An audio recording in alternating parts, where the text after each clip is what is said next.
Dear viewers, आज की कहानी मैं बिना किसी औपचारिकता के शुरू कर रहा हूँ। तो आज की कहानी कुछ इस तरह से है। किसी गांव में दो सगे भाई रहते थे।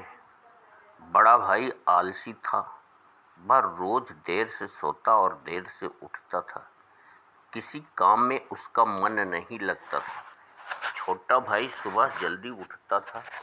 हर काम में पिता का हाथ बटाता था। वह हर काम में होशियार हो गया था। दोनों का विवाह हो गया। उनकी पत्नियां थीं। एक दिन अचानक उनके पिता की मौत हो गई। दोनों ने बंटवारा कर लिया। कहते हैं बनते देर लगती है, बिगाड़ते नहीं। बड़ा भाई पहले से ही आलसी था। धीरे धीरे वो बहुत निर्धन हो गया, जबकि छोटा भाई काफ़ी धनी हो गया। यहाँ तक कि बड़े भाई को 2 वक्त की रोटी मिलना भी कठिन हो गया। आलसी स्वभाव के कारण उसका स्वास्थ्य भी गिर गया। अब मेहनत मजदूरी करके किसी प्रकार जीवन यापन का काम नहीं मिला और घर में अन्न का एक दाना भी नहीं था। छोटे के खेत में धान की रोपाई चल रही थी। कई मजदूर लगे थे। उसने सोचा क्यों न भाई के यहाँ मजदूरी कर लें। वह भाई के खेत पर गया और काम में लग गया। शाम को जब सभी की मजदूरी बंटने लगी तो उसके भाई ने उसे एक फूटी कौड़ी भी नहीं दिया। जब उसने मजदूरी मांगी तो उसके भाई ने उससे कहा, अरे भैया, आप कोई मजदूर तो है नहीं, आप तो मालिक हैं। मालिक को कहीं मजदूरी दी जाती है? आप तो अपने ही खेत में काम कर रहे थे। दूसरी बात, अगर आप मजदूरी ही करने आए थे तो 1 घंटा देर से आए थे। देर से आने वाले को मैं मजदूरी नहीं देता। बड़ा भाई बहुत दुखी हुआ।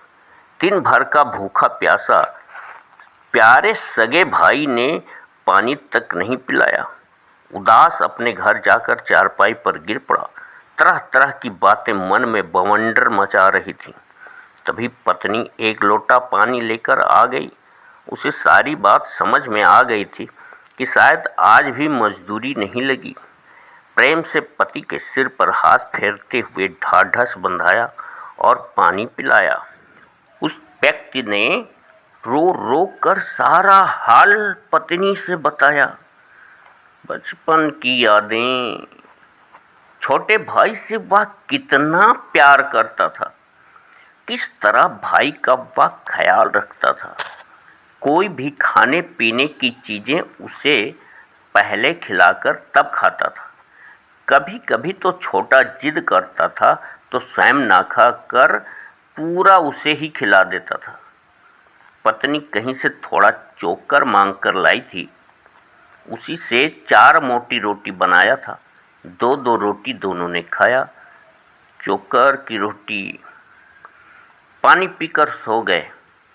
पर आज तो नींद उनसे कोसों दूर। थोड़ी देर में वह चुपके से उठा और एक छोटी कुल्हाड़ी उठाया। रात के अंधेरे में चल पड़ा। एक बेर के पेड़ की डाल काटा और उसे खींचते हुए भाई के खेत पर पहुंच गया।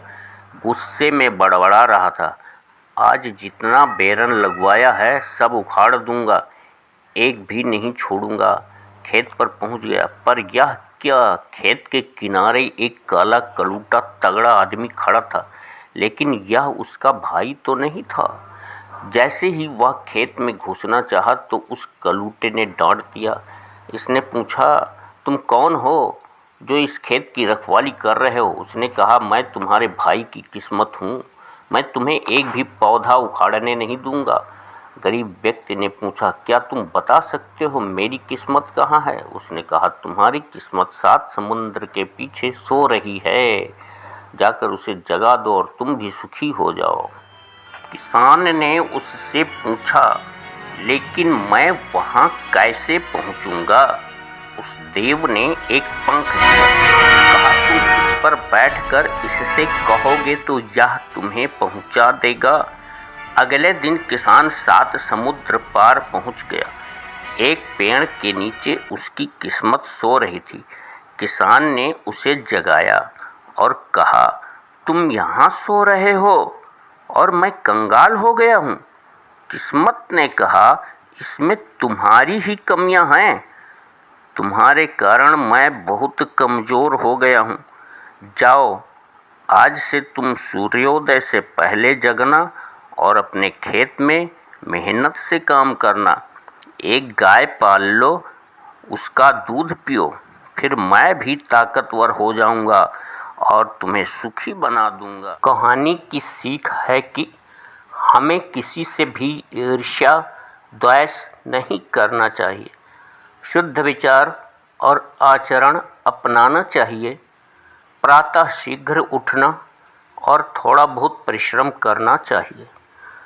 धूम्रपान और मादक वस्तुओं का सेवन करके अपने धन का नाश नहीं करना चाहिए। यदि धन अधिक है तो उसे अच्छे काम में लगाना चाहिए। यही सुखी रहने का उपाय है। धन्यवाद। कहानी सुनने के लिए धन्यवाद।